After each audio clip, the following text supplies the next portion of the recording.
Table of contents helps readers navigate in every book or academic writing. But how to insert one? Table of contents needs headings and subheadings. Make sure you format chapter names with one of the styles. Then place a cursor on a blank page.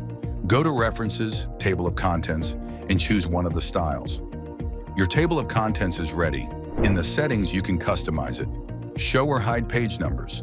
Align page numbers right or deactivate this setting. Choose different style of leader. Format table of contents as links if you want to click chapter index and navigate directly to the desired chapter. Set the amount of levels for your table of contents.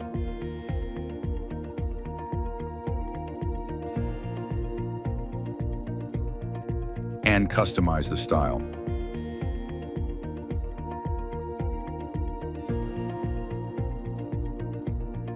Follow OnlyOffice on YouTube to explore more text editing tips.